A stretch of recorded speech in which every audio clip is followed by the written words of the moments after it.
ژیان بەرەواساییبوونەوە دەڕوات لە خانەقین. شەقامەکان جوڵەیان تێکەوتووە. هاوڵاتیان و کاسبکاران دوای زیاتر لە مانگێک خۆپارێزی لە ڤایرۆسی کۆرۆنا و مانەوەیان لە ماڵەکانیان جارێکی تر ڕوویان لە بازاڕ کرد و گەڕانەوە سەر ئیشی ڕۆژانەیان. خانەقین خۆزانی تقریبا مانگی و 5 ڕۆژ دەبوون کۆرۆنا وەضعمان يعني خۆزانی نەخۆشیەکە ئەترسان يعني والحمد لله ئیسا كم حياة طبيعية وبود يعني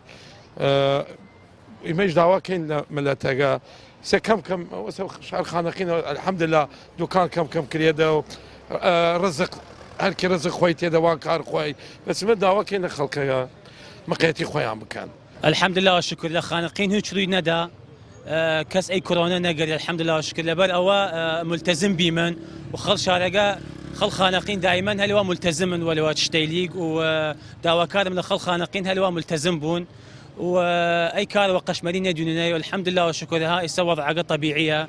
خلق شارقة ما نشا وتوريان ودنيا ديدن لخدا وزياي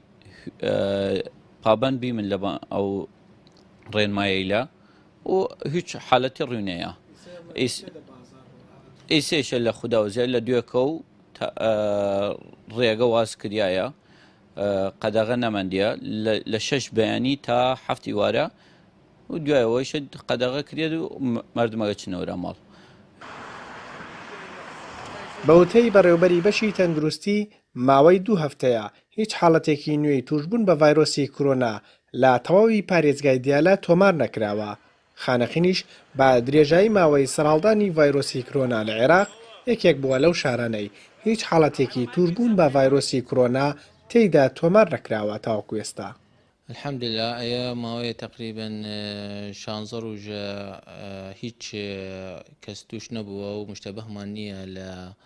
لسنوري هموي ديالا زور سباس بو هموي خلق شارقي خومان لم وضعوا ام تحدي قورايا كردوا لقل فيروسي كورونا الحمد لله إسا همو مفارز داخلي ما ناو شارمان زائدا او حواجز كونكريت هموي لاداين بەڵام بەس دوو مەفرەزەمان هەیە لەسەر ریگەی کەلارە ئەوەش بۆ هاتوچوو لەگەڵ کوردستان اینجا ئیساتە ئێمە الحەمدلله شارەکەمان پاکە کۆنتڕۆڵی کراوە و دەستخۆشی کێ من لە هێزەکانی بابیشی من ئاسایش و ئەگەر پۆلیسی خانەقین یعنی ئەو پەڕی ئەوانیش توێنستن کۆنتڕۆڵ دۆخەکە بکەن و دەستخۆشی لە